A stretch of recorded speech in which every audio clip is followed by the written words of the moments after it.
Hello everyone and welcome back to TowerGate. It is TowerGate Day 388, April the 3rd, 2018. Thank you so much for tuning in.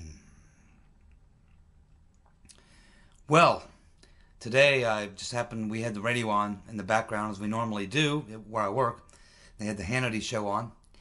And I just caught just a brief statement from Hannity where he said that John Huber, this prosecutor that Sessions brought in, he said that John Huber is a Democrat. Now, I don't know if he knows this or if he's speculating on that or if someone told him that. That's the first I've heard of it. I did quite a bit of Google searching on John Huber day before yesterday. Found out quite a bit, but I never, found out that he was a Democrat. I assume he was a Republican. He's from Utah. It's one of the most conservative states in the country. It's almost all Republicans out there. Very conservative, and one of the most popular states where Trump has the most support. So I don't know. Maybe John Huber is a Democrat. I don't know. Does it matter? I don't know. But in the politically charged atmosphere that we live in, it's getting very, very difficult to believe that there's a Democrat who is not a partisan, that there is a Democrat who can conduct an investigation with his blinders on. That would be very troubling if that turns out to be true. Of course, we were told that Mueller was a Republican too, were we not? And Rodenstein, also a Republican? I don't know. Very interesting. Is John Huber a Democrat? And does it matter? We're going to find out very soon. Well, it appears that over the weekend, Saturday evening, the Clintons showed up at a pricey New York City restaurant known as the Upland Now. Now, of course, you can go to the Upland Now if you like. It's somewhere up there in New York City. You can check it out if you don't mind paying $21 for a cheeseburger. Oh yeah, $21 for a cheeseburger if you want to go eat where Bill and Hillary go. Now you got to wonder, what are Bill and Hillary doing together on a Saturday night in New York? They don't like each other. They don't live together. Bill Clinton lives out in Arkansas in Little Rock at his little bachelor pad he's got set up above the Clinton Library, and the Rotten Reverend spends most of her time crying and drinking at her pad up there in Massapequa, surrounded by walls and bodyguards with semi-automatic weapons. And then she travels around on her pity tour when she's not there. They really don't speak very much. So mostly they communicate through their lawyers. But maybe they had to get together to discuss some legal strategy.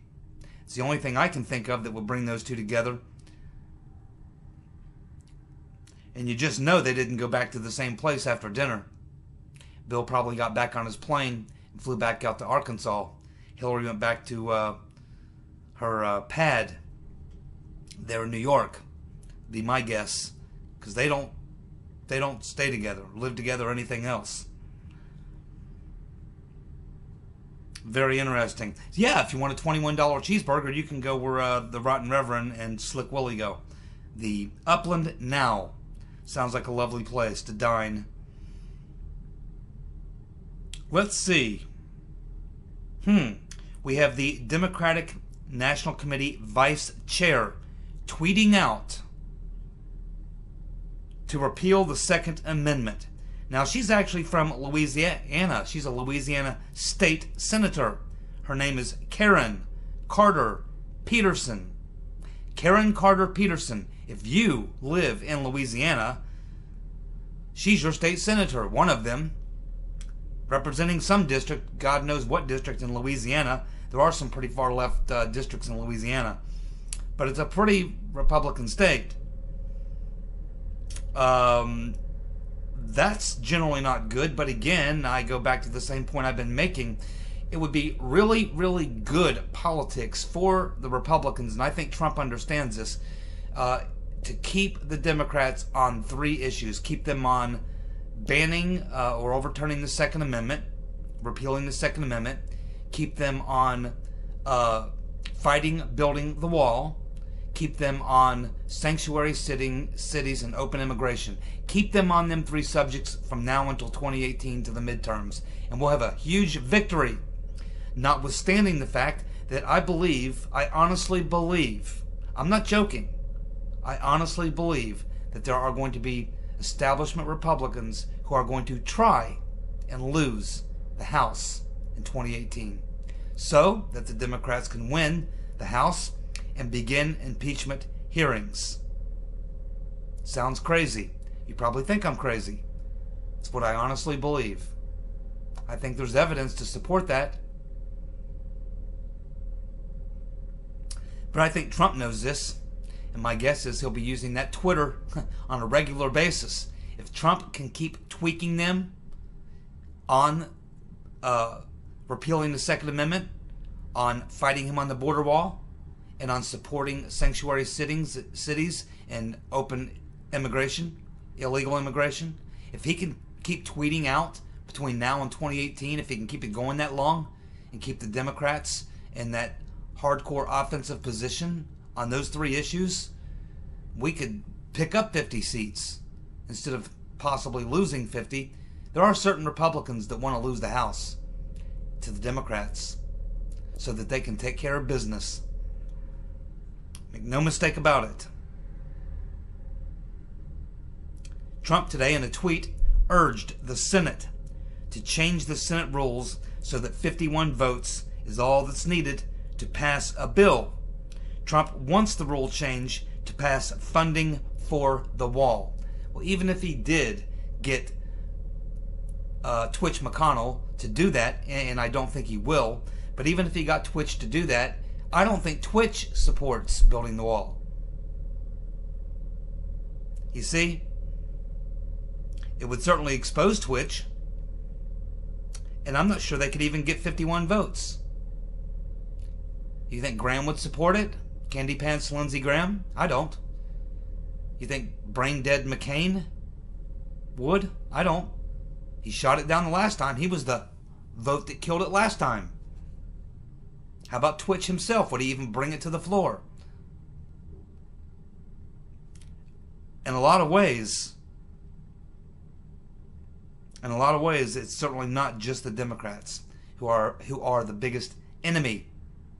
The enemy within is what we're talking about here. Within our own party. I mean, we know what the Democrats do. We know what to expect from them. It's these turncoat rhino Republicans that we need to be paying attention to and defeating. But it's good that he's keeping the pressure on. You're not going to believe this next story. Some of you probably have already heard it. It's the story that just wants to go away but can't quite go away because people are still asking questions, like the Las Vegas shooting. And Seth Rich. Here's another story that they want to obviously go away that just won't. Thanks to Luke Rosiak at the Daily Caller. Probably nobody is on the Imran Awan story like Luke Rosiak. He's been on this story from the very beginning. About every piece of major breaking news we've gotten from this story is coming from Luke Rosiak. He is all over this story. Here's some things that we have learned now. And this, what we're learning now, Rosiak got this information from the Inspector General, not Horowitz, another Inspector General, the Inspector General who's over another department of the government. And it appears that all 44 of the Democrats that retained the services of Imran Awan and his family signed a waiver to exempt Awan and his family members from a background check, which is standard procedure. Standard procedure. Yet, 44 Democrats who used Imran Awan, signed a waiver to exempt Awan and his family from a background check. I don't know if that is criminal or negligence or stupidity. I don't know exactly what we're looking at here. But had they done the background check, what they would have found is that Imran Awan had filed a $1.1 million bankruptcy. They would have found that he has had 6 lawsuits filed against him and his companies. They would have found a DUI. They would have found 3 moving violations. They would have found multiple police reports being filed by women accusing Imran Awan of assault. They also would have found more about this little car company he had, which was named CIA. And apparently he got into this little business with an Iraqi fugitive from justice who's wanted. And he got a $100,000 loan from this Iraqi fugitive who is wanted in the United States. But they didn't find all that out because they exempted Awan from this background check, which is routine. You got to wonder why they would do that. And how often is that done in the swamp? How often do they waive background checks of people, particularly in this situation, someone who's going to be IT, who's going to have the passwords to the Democrats in Congress, to their system, to their email accounts, to their data, which would give him access to other committees and things and such through, because a lot of these people, these Democrats, of these 44 Democrats, sit on intelligence committees or committees where they handled classified information.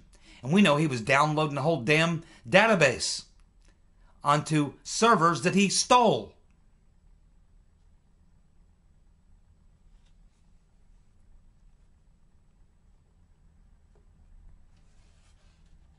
Yet, as you try to follow this story, to try to find out what's going to happen, is there going to be criminal charges against anyone?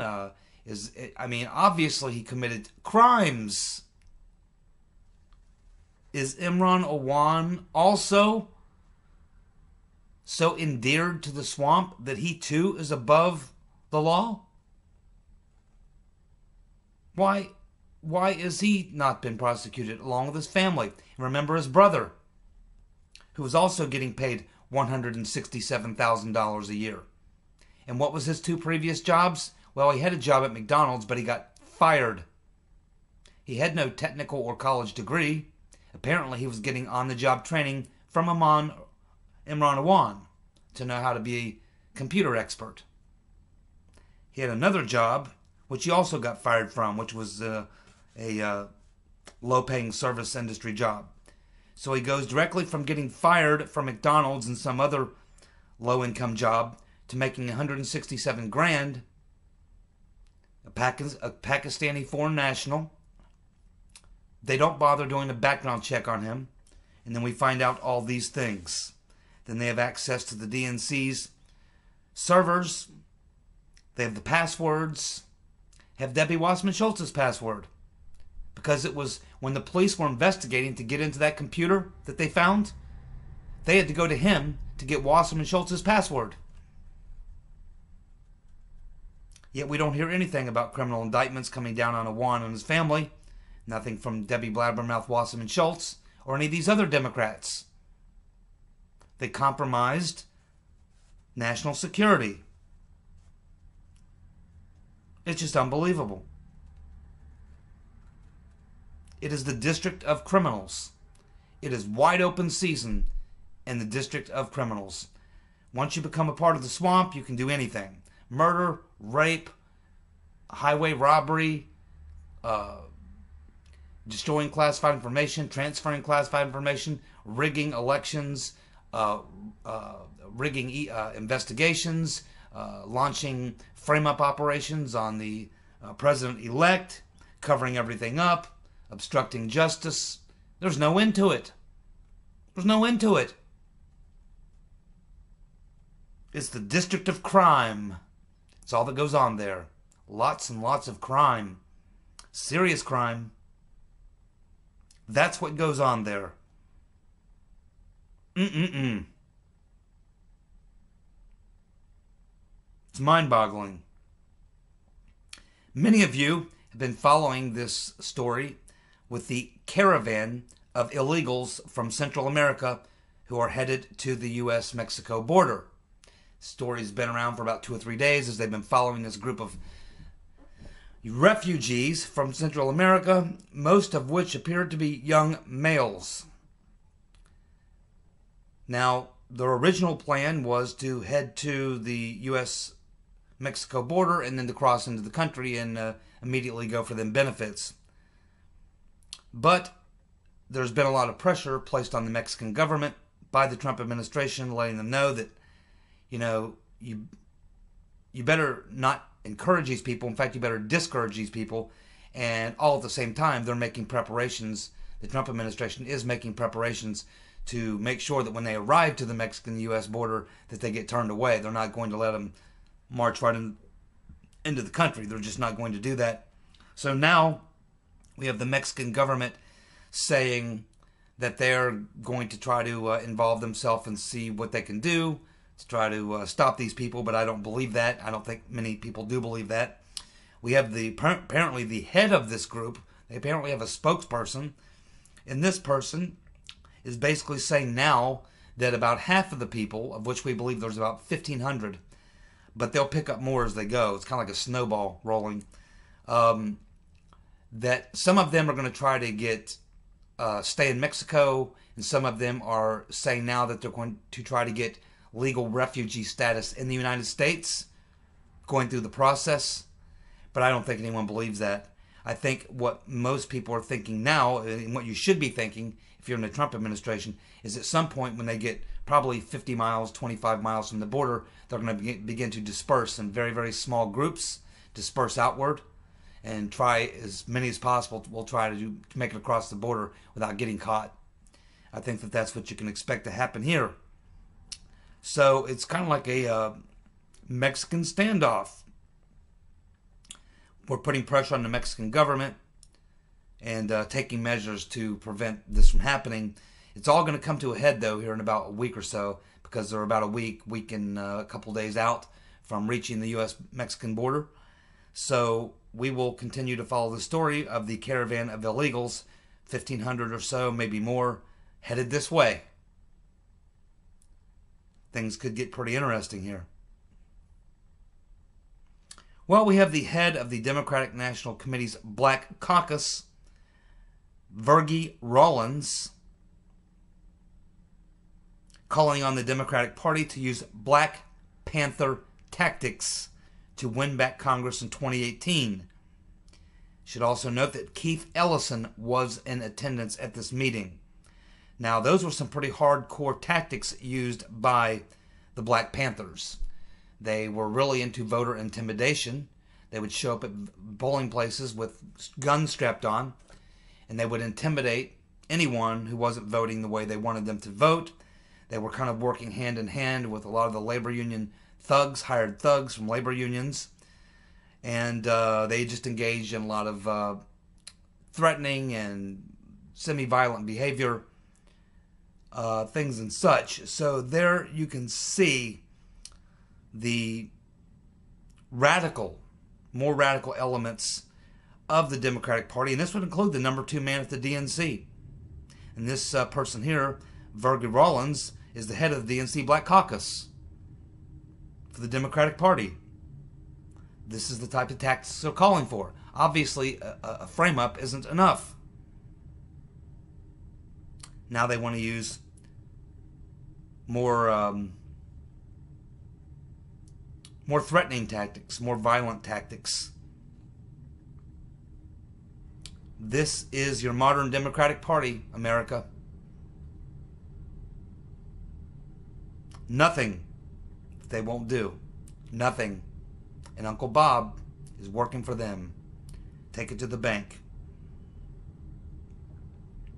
Trump's approval rating, according to Rasmussen, has now cracked 50%. I think it's the highest he's ever been. He got up to 48, and then he went back down to like 42, 43. Now he apparently has shot back up to 50%. Trump's approval rating now, according to Rasmussen, 50%. And you know what? That is 6 points higher than exactly where Obama was at this point in his presidency. Trump is 6%, 6 points higher in his approval rating than Obama was at this exact same time in his presidency. And where is the rotten Reverend Clinton? Well, she's dropping like a rock. She's down to about 32%. Who the hell are the 32%? If this continues, by the time we get to October, November 2018 at the midterms, Trump will be probably around 56, 57, and the Hillary, the rotten Reverend, will probably be down in the low 20s. That's what it looks like to me.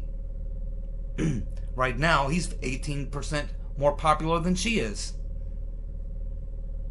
Shouldn't surprise anybody, as she has now revealed her true colors. Even Democrats can't stand her. Oh, but there's more. One last thing here on the rotten Reverend Clinton. It appears that over the weekend, she once again has vowed to never shut up. She has vowed to never shut up. Good. Very well done. Very well done. Okay. Trey Gowdy, the pit poodle,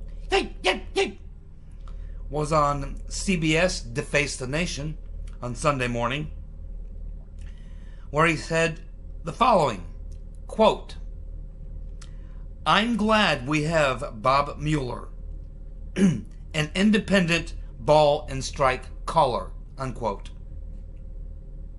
So, to you Trey Gowdy fans here on my channel, which is fine, to my Trey Gowdy fans, I'm curious what your feelings are on that quote by Trey Gowdy to CBS Deface the Nation on Sunday morning. Again, that quote, "I'm glad we have Bob Mueller, an independent ball and strike caller." Guess he's a baseball fan. Be interested to know what you all feel about that. It's not the first time he's made a statement like that, by the way.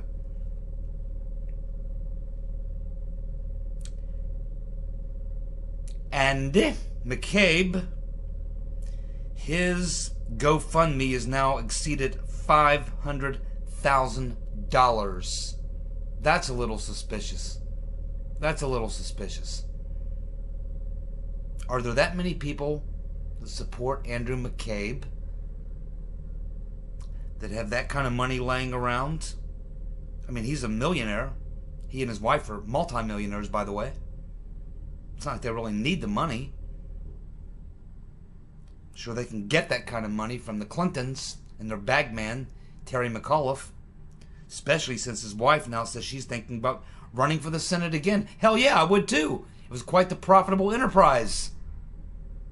The bagman for the Clintons dropped $700,000 on her. And she probably kept 90% of it. I'd run too. What a racket. She's probably figuring it out. So my question to you out there in TowerGate land, because I have some pretty damn smart people on this channel. Some very, very smart people. Who do you think is donating all that money to Andy McCabe, and why? Let's just say that you're one of the deep state swamp creatures who are terrified that McCabe might turn on you once he's indicted, and he will be. That's why he's raising all this money for his legal defense. He knows he's in serious criminal trouble.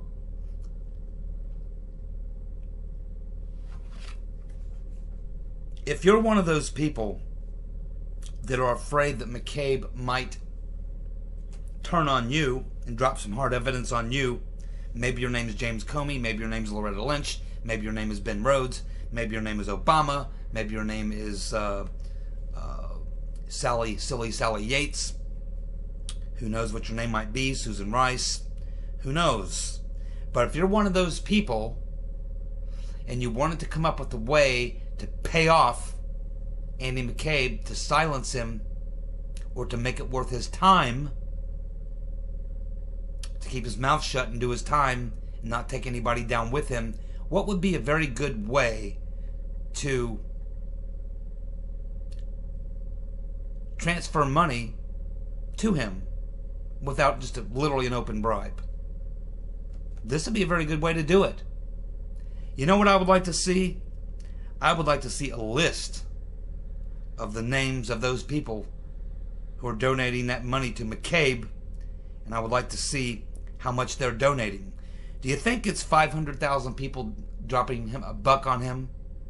Or do you think it's maybe a few dozen people dropping tens of thousands of dollars each on him? What are they paying for? His legal defense or his silence? Just a thought, just a question running through my mind. I could be totally wrong. Just awfully strange. Joe DiGenova, who has been kind of out of the media here for about 2 weeks. My guess is he's been busy working on something, but he was back on a radio show this morning, a nationally syndicated talk radio show, and he was blasting Rodenstein, absolutely blasting Rodenstein, and laying out a very good case why Rodenstein himself should recuse himself, which we've covered here on TowerGate. I mean, he signed off on at least one, maybe two of the FISA warrants. He appointed Uncle Bob. He's up to his eyeballs in Uranium One. He was the lead prosecutor, U.S. attorney in the state of Virginia that was in charge of bringing charges against those individuals at that trucking company and a couple of the Russians. And what they got was very, very mild penalties, only a few of them. And then the rotten reverend managed to transfer about a dozen or so of these people out of the country during a holiday when nobody was looking. Some very, very shady dealings going on there. But he did, again, on this radio show, I mean, he makes the point just exactly as clear as I do. He doesn't pull any punches whatsoever. He says it very, very clearly that the FBI, DOJ, and probably the Intel Network and the Obama administration working all together did two primary things.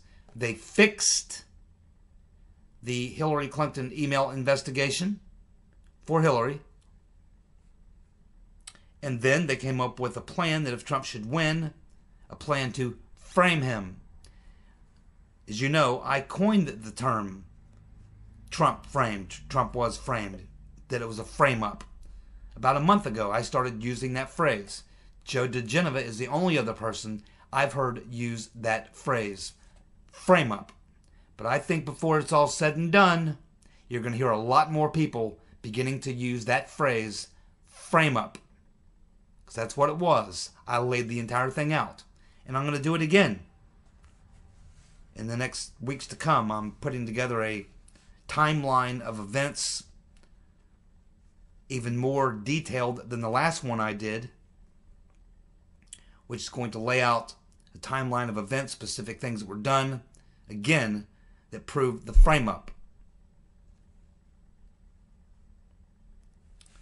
And I do think that this, once the IG report comes out, assuming that Mr. Horowitz does the right thing, and assuming that this U.S. attorney from Utah, this prosecutor, does the right thing, then that is exactly what they're going to be laying out. What terms they use, I don't know. But the proper term is frame up. When you take someone and you put them in the middle of a bunch of setups to hang a criminal charge on them that they're not guilty of, we generally associate that with a frame-up. That's exactly what happened. It was a frame-up. Very simple. And there's a reason why I use that term, and there's a reason why I think that a lot of other people should start using that term. Joe DiGenova is using that term, and he has a lot wider reach than I do. It's because it's something that everyone can understand.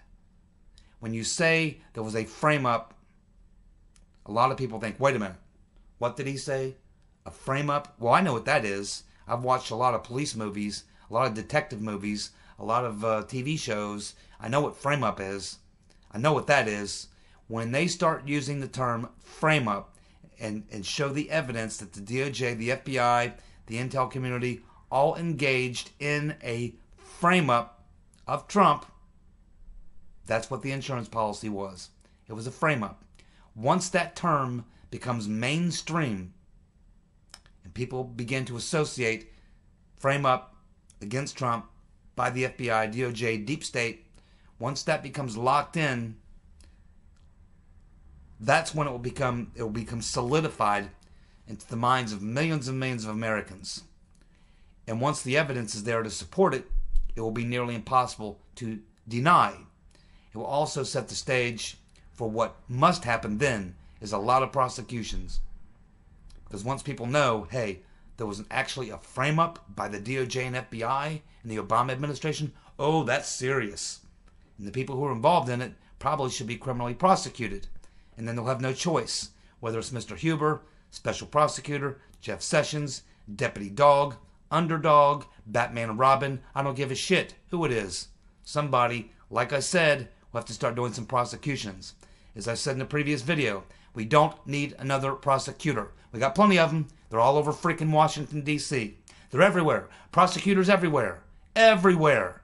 We don't need any more prosecutors. What we need, prosecutions. Not reviews. Not investigations. Or anything like that. We need prosecutions.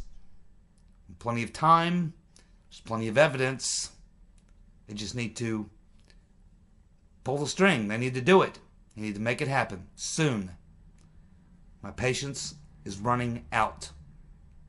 And I expect that once the IG report comes out, Mr. Huber will have his opportunity, along with Sessions and Rodenstein.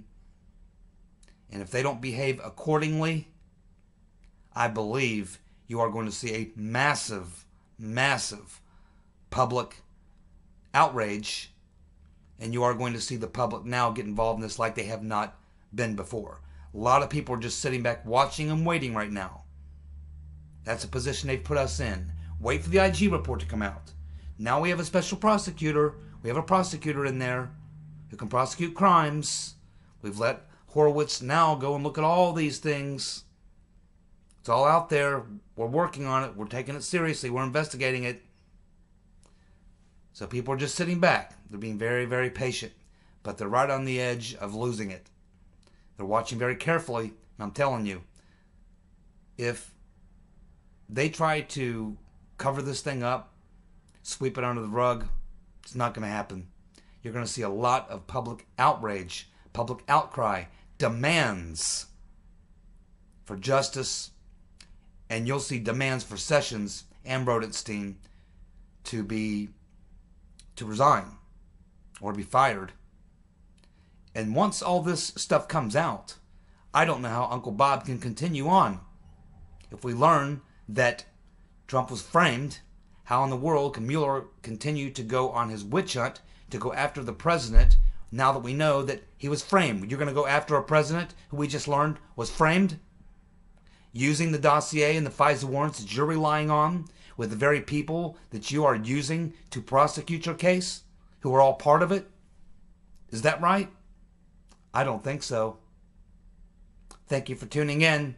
Be back tomorrow. More TowerGate. You guys have a good night. Bye.